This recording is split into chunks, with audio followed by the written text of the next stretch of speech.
We're going to start our primers with an inchworm. You're trying to keep your legs as straight as possible and then get your hands in front as you walk out until your hands are in line with your shoulders.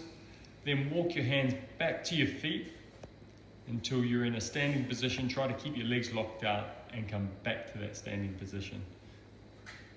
Just as he demonstrates again, making sure that you're engaging your core and not dropping your hips too low, coming back up to an upright position. Okay, so you do 10 repetitions there. The next exercise that you're going to do is the crouching hamstring stretch. This is a good primer to get your hamstrings engaged. So you're going to take a wider stance than shoulder width. You're going to grab your feet, and then if possible, you're going to sink down so that your hips are below the level of your knees, looking straight ahead, set your shoulder blades back. And then as you try to straighten your legs and lock out, you try to keep your hands on your feet. Now, this might not be possible, but do your best to keep your hands there. Then you'll sink back down into that position where your hips are below the level of your knees or as low as you can possibly go. And then you're coming back up to that position. Just make sure that your knees are locked out there. Okay, that will be your second primer.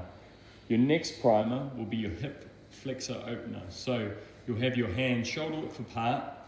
You'll have one leg, stepping one leg forward to the outside so that shin is vertical. Now the hand that is closest to the foot, you'll lift up in the air, try to reach up so that both hands are in line, and you watch your hand as it goes up, and then you bring your hand back down. Now if you can here, try to get your elbow to your ankle. If you've got good hip flexor mobility and your piriformis and glutes aren't too tight, you may be able to do this. If not, just hand to the floor, reaching up. Watch your hand the whole time. You do 10 repetitions on one side, then you do 10 on the other. Okay? Very good. And reaching up and opening up that chest. Okay, so we'll move on to the next stretch, which is from a standing position. You're going to do your YTW. So you'll start with a Y. This is to warm up your shoulders. Try to get your hands out in front of you, creating a Y position with your arms. Good. Set your shoulder blades back and down. See how your thumbs are pointed behind you as they go back and in front as you go forward. Good. So you do 10 repetitions of the Y. Now you're going to the T. So your hands are by your side. You lift them up to the level of your shoulders. Setting your shoulder blades back and down the whole time. Bring it back down to your side. Bring it back up. And bringing it back down. You do 10 repetitions there. Then we finish off with the W. So create a W shape where your elbows are in line with your shoulders. Let's work your rotator cuff muscles. So you bring your hands forward and then try to bring them as back as far possible, as physically possible. Trying to keep that elbow in line with your shoulders the whole time. Looking straight ahead and setting your shoulder blades back and down. That's the first warm up. So once you go through all those sequence of exercises, that's the inchworm, the crouching hamstring stretch for 10 repetitions, the hip flexor for 10 on each side. Then you do 2 rounds. Starting your strength circuit, the first exercise is going to be a standard press up. We're working on your tempo here, so set your shoulder blades back and down, drive your heels back, and then go 3 seconds down, and then 3 seconds up. As you go down, you breathe in. As you go up, you breathe out and exhale. You do 10 repetitions, keeping your tempo nice and slow, so it should take you about a minute to do 1 set. You go straight into a superset after doing your 10 repetitions, which is going to be a Bulgarian split squat. So you'd have 1 foot elevated on a bench or a step or a chair, and then you're trying to maintain a right angle in your front leg, so your shin should be vertical, as you put most of your weight on your back leg. And this is where you should feel most of the exercise will be coming from the back leg, the quadricep muscles, and that back leg. You're going to do 8 repetitions on each leg. So after that, you'd rest for 60 seconds, and then you go repeat that circuit for 3 sets. So that's superset. If you have a TRX at home, then for the second superset, you're going to do TRX rows. So this is to work your back muscles.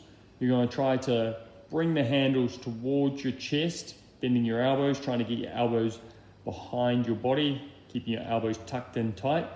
If you want to make the exercise more challenging or more difficult, you're going to walk closer underneath the pivot point of where you've anchored the TRX.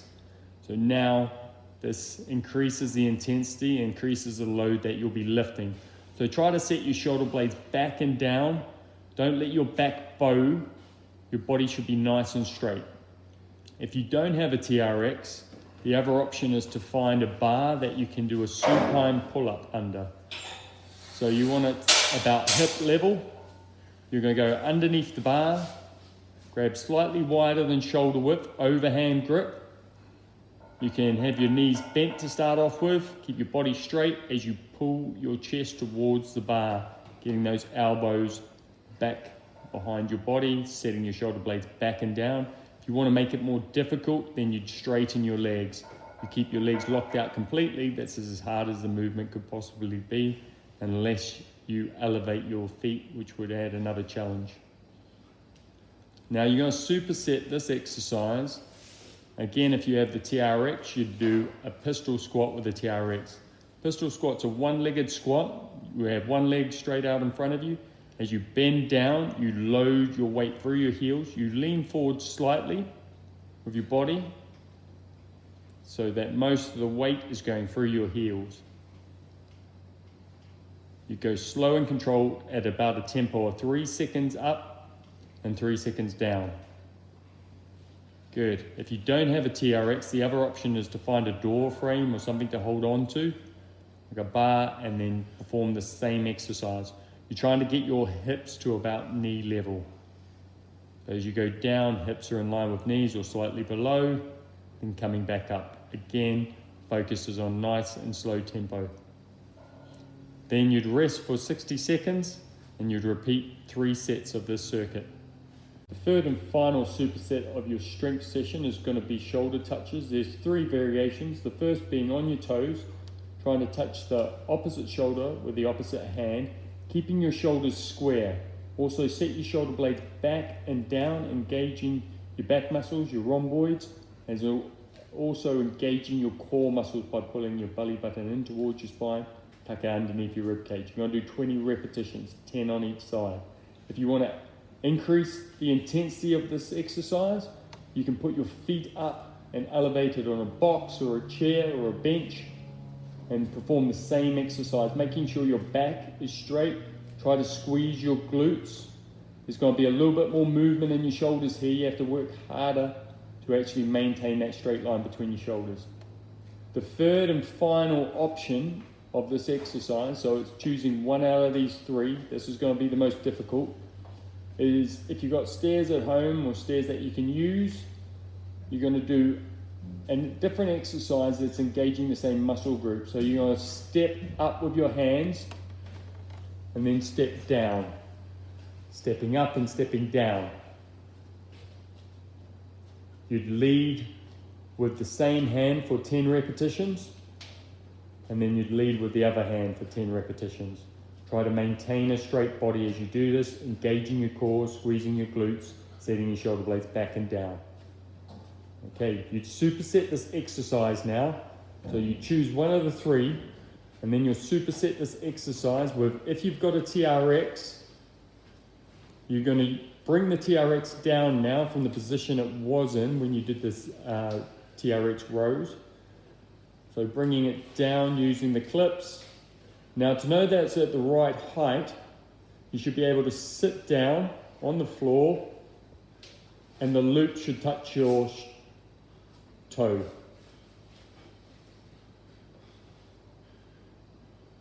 Okay, good. Now what you want to do is put your heel in the loop, push down. Now most TRXs will have movement in them. This is what they call a chainsaw effect.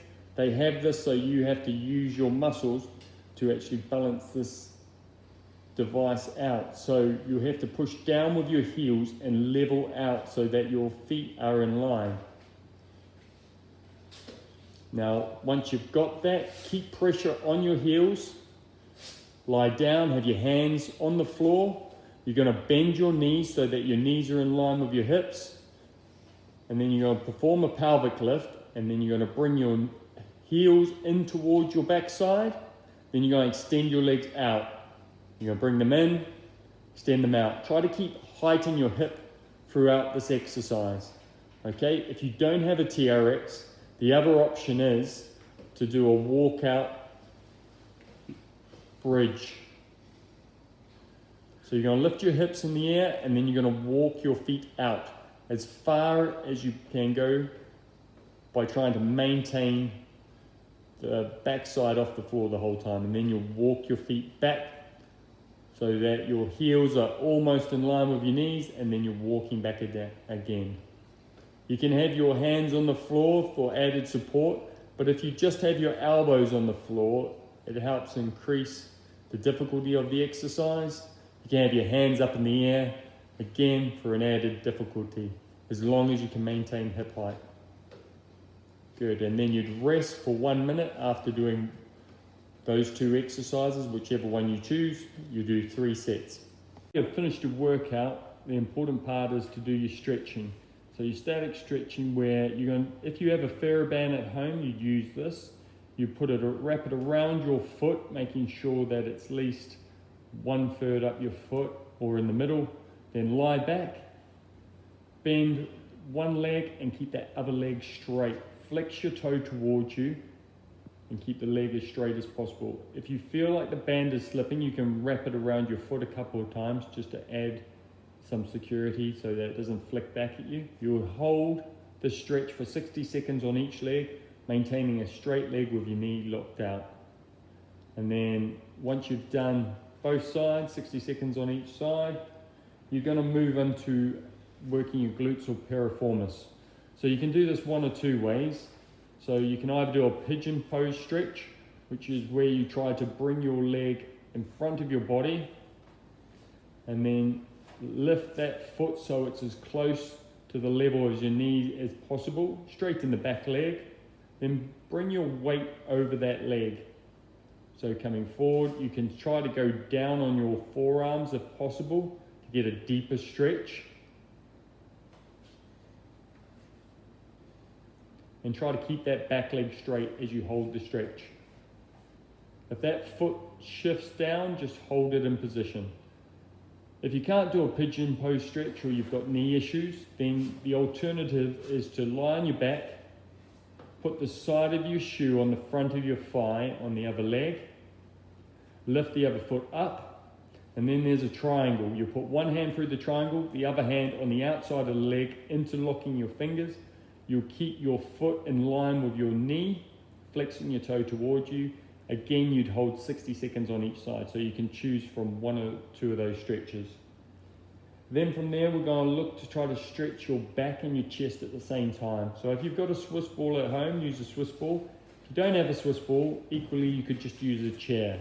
So you're going to put your hands on top of the Swiss ball or the chair, whatever you have available.